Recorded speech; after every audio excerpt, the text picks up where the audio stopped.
Pixar's decline in success began after former Chief Creative Officer John Lasseter left due to sexual harassment allegations and the COVID-19 pandemic hit the industry.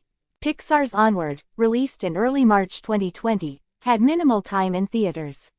The next three films, Soul, Luca, and Turning Red, premiered on Disney Plus in 2020, 2021, and 2022, respectively. Chief Creative Officer Docter remarked that Disney's choice to stream these movies instead of releasing them in theaters felt a little like a death. The decision to release on Disney Plus impacted audience interest in seeing Pixar films in theaters. The Toy Story spin-off Lightyear and Pixar's original Elemental both had poor theatrical performances. Lightyear faced bans in several countries due to a same-sex kiss, and Elemental recorded Pixar's worst box office numbers ever. These setbacks prompted Pixar to revise the studio's approach, aiming to balance original movies with sequels and spin-offs to rekindle audiences' love for Pixar films.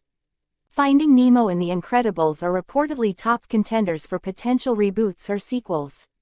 Pixar's plans to produce 3 movies annually instead of just one, with every other film being a sequel or spin-off. Future Pixar stories will shift away from autobiographical narratives like Luca, Turning Red, and Elemental, which were influenced by the directors' families.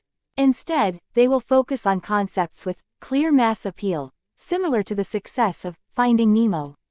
This decision coincides with Pixar's announcement of a 14% workforce reduction, affecting around 175 employees. These layoffs are part of Disney CEO Bob Iger's directive to prioritize quality over quantity, especially for streaming content.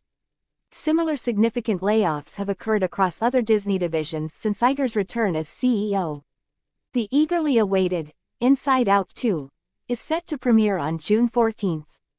The original Inside Out earned $858.8 million and won the Academy Award for Best Animated Feature.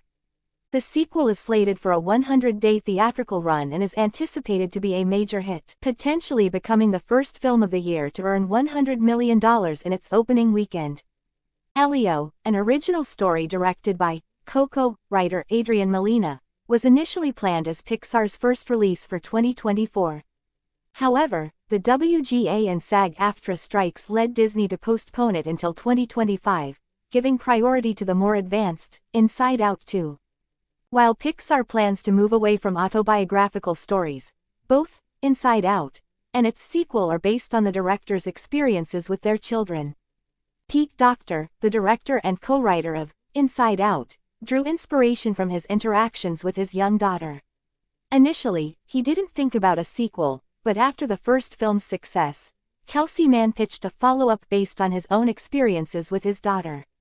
Mann is directing Inside Out 2, with a screenplay by Meg LaFave and Dave Holstein.